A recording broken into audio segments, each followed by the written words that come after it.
is Michael Schratter, and I'm the founder of Ride, Don't Hide. I'm bipolar. There we go.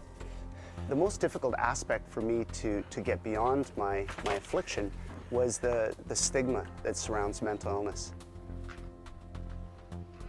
Ready for a bike ride? Ready, Jacob?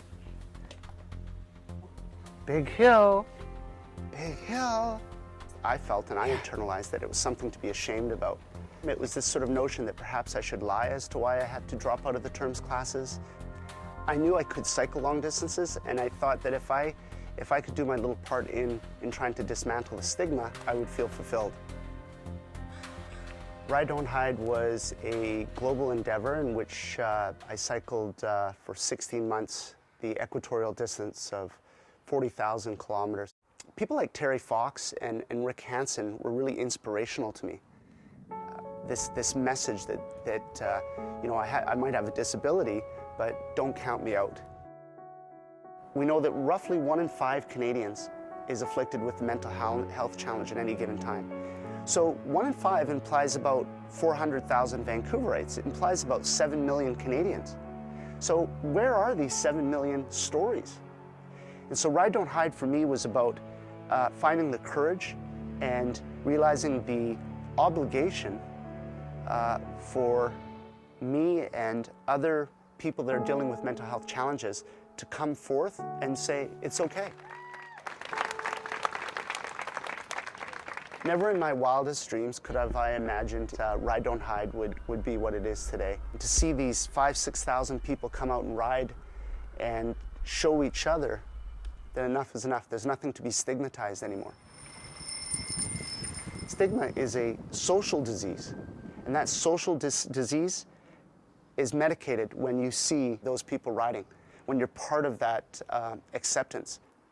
I can't tell you how many people say with such pain in their voice that it's the stigma that's more painful than the mental health challenge.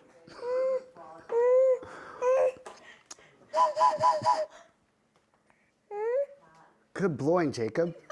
Oh. There's so many different people slobber on this. Oh, don't tell me that. I thought it was just Jacob. Oh, no. I have an obligation to try to paint a better world for today's youth. And that becomes particularly clear with my 2 baby sons.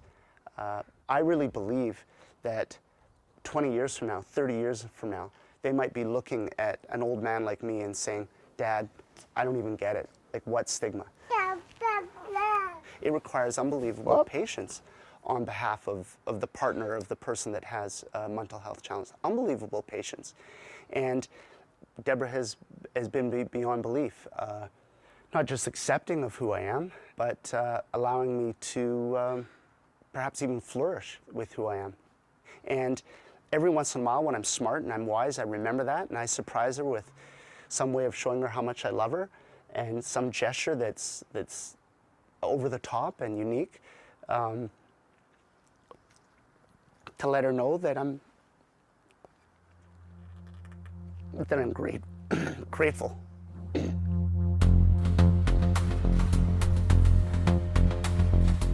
Upon coming into Vancouver that day, November the 12th, 2011, I'm never going to forget that. It took everything in my willpower to just not break down and cry, to see the fruition of such a dream.